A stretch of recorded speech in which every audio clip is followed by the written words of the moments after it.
Hey, I'd like to welcome you to another episode of Mission Matters. My name is Adam Torres, and if you'd like to apply to be a guest in the show, just head on over to .com and click on Be Our Guest to Apply. All right, so today I have Craig Petronella on the line, and he's founder and CEO of Petronella Technology Group. Craig, welcome to the show. Thank you so much. All right, Craig. Good to have you here today. And we got a whole lot to talk about because you're at Petronella Technology Group. I mean, you're helping a lot of different companies from businesses to you work in the defense industry, work in healthcare, a lot of different things. I mean, cybersecurity and tech, touches across the spectrum. But just to get us started here, Craig, we'll start this episode with what we call our Mission Matters Minute. So as you may be aware, at Mission Matters, our aim and our goal is to amplify stories for entrepreneurs, executives, and experts. So that's what we do. Craig, what mission matters to you? I want to help as many people and companies be as unhackable as possible. I'm tired of seeing all the headlines. That's a great mission, and I'm tired of seeing those headlines too. So how did you get into this space to where you wanted to, help businesses become unhackable? Where'd that come from? Sure, yeah. So ever since I was 8 years old, I always liked technology, liked to tinker. Way back then, I took my sister's computer apart and reassembled it after she freaked out. And, just was very interested in technology. Back then, internet wasn't really, common or as it is today. It was more dial-up, modem-based. I started my own bulletin board system back then called a BBS. If you ever remember the movie War Games, similar to that. So yeah, fast forward, to 2002, I started my company, and it was really business, IT support, and consulting, evolving in 2006 with a heavy cybersecurity and compliance focus. And fast forward to today, we help various types of business verticals, like you mentioned, finance, healthcare, defense, industrial base.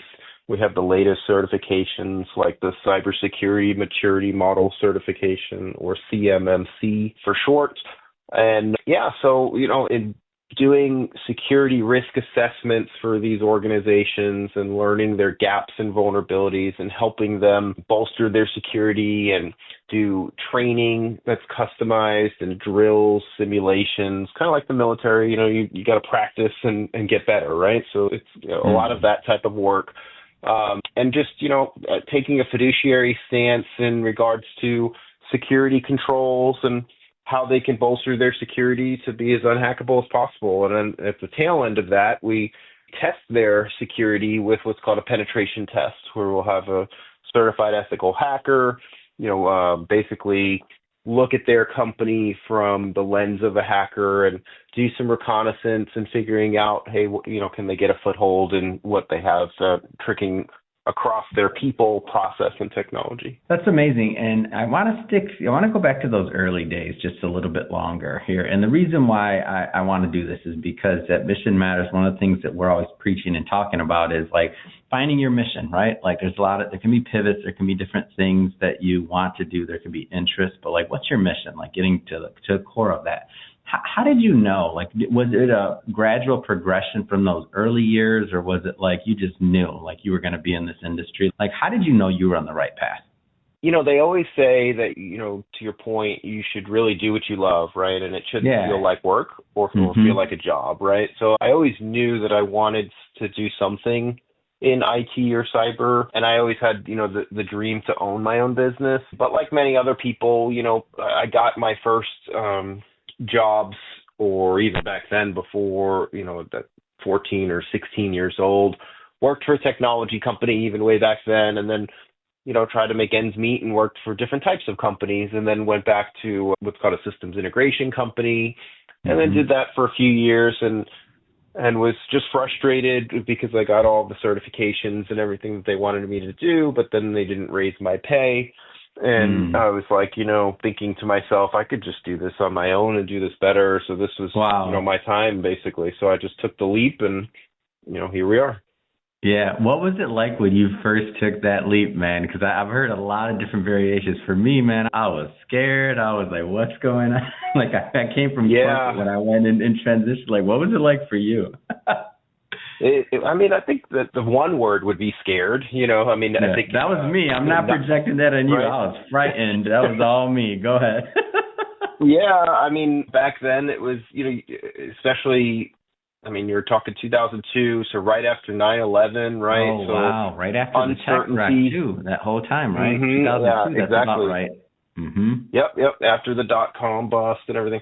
Well, when I worked for the systems integration company for a while, I basically honed my skills and had a pretty diverse portfolio of clients that I was supporting. And I Mm. told them on their free will, I said, look, here's what I'm planning to do. It's your choice. If you want to stay with me or, I don't know what your contract relationships are. I don't want to step on anybody's Hmm. toes, but here's what I'm doing, and here I am. So I actually had about 5 or 6 customers follow me and Hmm. give me my support, and that was really, I'm really thankful for that because that helped me pay my bills and survive. And then it was Yeah. just a lot of rolling up sleeves and pounding the pavement to, I'm not generally the typical quote unquote salesperson. I'm not the most outgoing in certain situations, especially Hmm. in that period of time. So just kind of really had to study up and just absorb as much as I could and try to hone my sales and marketing skills because if you can't sell, then you can't eat. So Yeah. had to figure that out. And then just, like I said, just pound the pavement and start drumming up Hmm. business and, even did things like guerrilla marketing. And, I remember I had a Honda Accord at the time and I was doing heavy specialized computer support and I just did, Mm. really big phone number on the bumper, and, just, kind Yeah. of big, obnoxious guerrilla marketing type stuff that quite frankly just worked. So, Man, I might um, go put a phone number in my car tomorrow. Thank you for that. Go ahead. yeah, We're taking it back old school, Craig. I'm liking this. yeah, yeah. I mean, just how could you stand out, right? So back Yeah. then it was, like I said, advertising magnets on the car, and I'm not talking Hmm. small print. I'm talking like as large as the bumper is. I love Yeah, it. you can see me coming down the road probably a mile away. I mean, but it worked, and Yeah. it got business.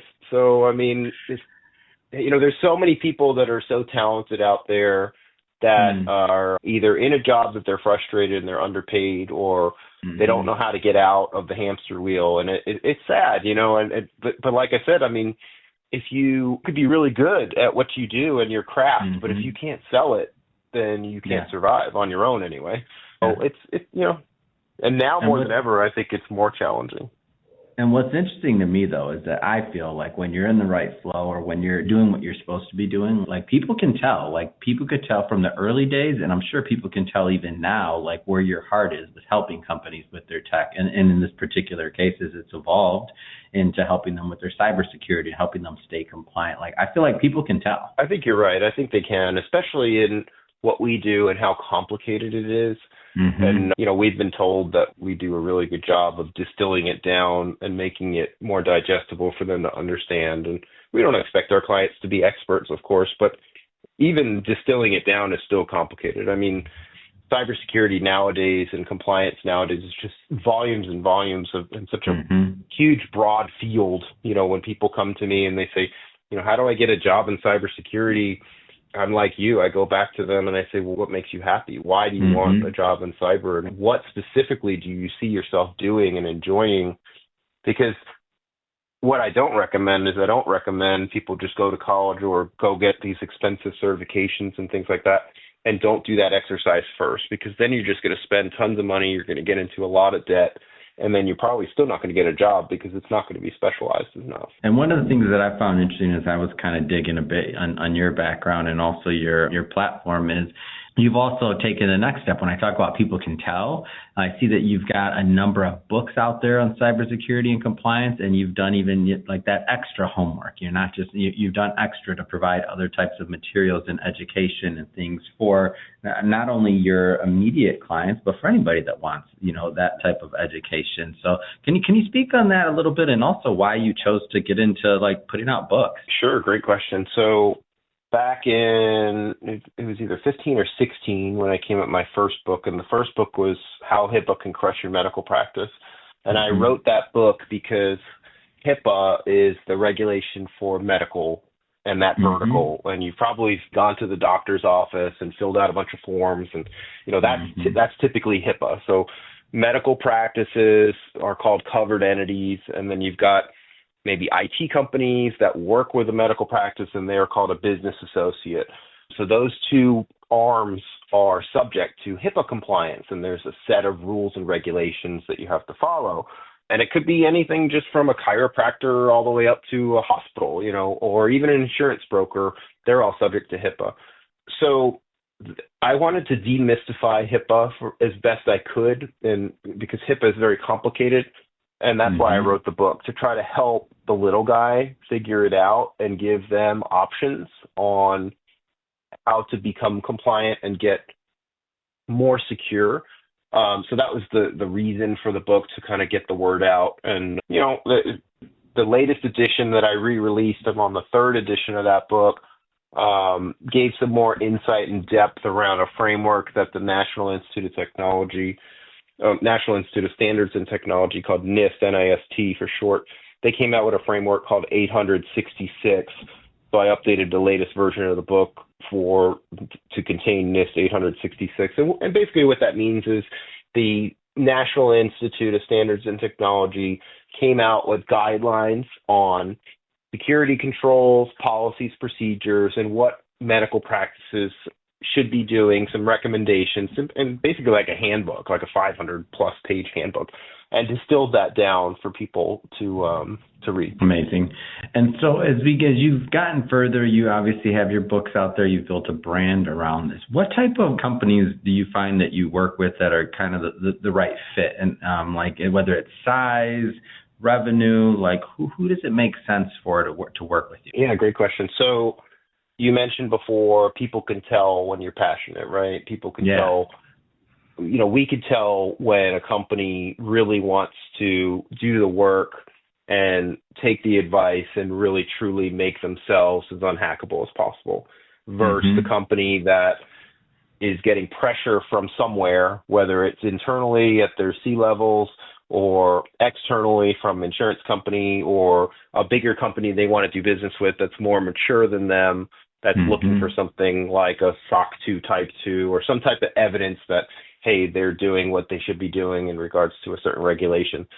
There are companies out there that don't really value what we do in regards to cybersecurity and protection. They think that they can just get antivirus or a firewall, for example, and then they don't need anything else because they're too small to get hacked. And that's so far from the truth. So our world is so complicated, and a lot of our discussions with potential customers is education. And that's why we wrote the books. That's why we have so many resources to try to get them on the right track to understand where they are in the journey and where they're trying to go. Now, there are some prospective customers that all they care about is checking the box. We need a pen test. Okay, well, what is the scope of the pen test? What's the depth? And with a pen test or a penetration test, that's a test where certified hackers will, like real hackers with permission, of course, and try to get into their systems and exploit weaknesses or gaps. And the time that you pay for that hacker or that team of hackers could vary. And it could vary as small as minutes or hours. And that time on an endpoint ultimately gets factored into the formula of how expensive the pen test is. So there's a lot of confusion around, well, I could just do that with software. Well, no, that's called a vulnerability assessment. That's much different than a pen test where you have a human. So there's a lot of educational components to the work, and there's also reasons why certain things cost more money. Like I was mentioning, time on task. If you have a company that truly wants to be as unhackable as possible, they shouldn't box the time so tight and say, oh, you can only spend 15 minutes on an endpoint. It should be spend as much time as you need. You know what I mean? Like just try to get into everything, right?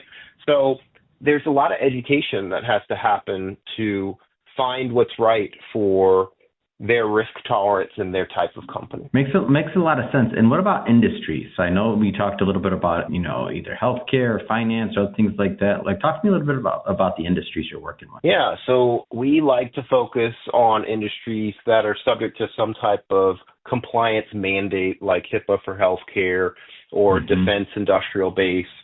has, depending on the type of sensitive information they're working with, sometimes that's called controlled unclassified information, or CUI. That is subject to what's called NIST 800-171, 172, and then there's DFARS clauses that sometimes, well, now there's going to be the CMMC 2.0 regulation that's going to come out or get finalized. It's already been kind of in the tail end of the works of that. So that's another certification and regulation that they have to abide by. And we are certified to provide the consulting services to help them with all the readiness and all of the work that needs to be done to get all that in order for them for what's called a formal audit. Other industries are like banking. You got maybe a small local branch bank or a credit union, and those folks need to do penetration testing and training and drills and tabletop exercises, and we help those folks as well. But we like to focus on businesses that have some type of regulatory mandate, and the reason for that is because that's usually the push that gets them to take cybersecurity and compliance more seriously, and the larger companies typically have maturity and they have more budget carved out. We do work with small businesses too, and some small businesses don't have a specific regulatory compliant framework that they have to follow. But actually now, as new regulations come out, most businesses have something that they, like most businesses, for example, take a credit card. So they have some form of payment card industry or PCI compliance mandate. Most businesses have a website. And if that website is publicly available and anyone can view that website, they could be subject to ADA compliance or American Disabilities Act, where your website has to be designed from a standpoint and functional from a standpoint that somebody that's blind can use a screen reader to help with their website. And if your website can't adapt to that screen reader, you can get in trouble for non-compliance with ADA. So most businesses are regulated in some way, shape, or form. They may not know it, but they typically are. It's very rare nowadays that there's no regulation that applies to them. Even the FTC, the Federal Trade Commission, came out with new regulations a year or two ago and classified financial institutions, car dealerships or automotive dealerships as financial institutions. Dang. Because if you think about it, when people buy a car, they're typically getting some type of finance. Oh, for sure. It makes a lot of sense. A lot of information. And if you think about the business model of how they're making the majority of their profit for most, like Ford hasn't made money on selling a car, and since I've been born, they make money on the financing, right? Right, exactly. So if you think about that too, like that makes a ton of sense. Wow. Go figure. Yep. That's why I do this, Craig. Learn something new every day. That's why I hope my audience is listening so they learn something new every day too. Well, Craig, I just have to say it's been a lot of fun having you on the show today. And I know we're just kind of scratching the surface on this. You got a whole lot more to offer. If somebody's listening to this or watching this and they want to connect because they want to explore their, cybersecurity needs and that process of becoming as unhackable as possible, how do people reach out? Yeah, they could visit our website. The short version that redirects is what's called PTG, which stands for Petronella Technology Group Cyber. So cyber.com. They can reach out there and they can connect with us. They can get some free resources or reach out to us by the form or by our phone number.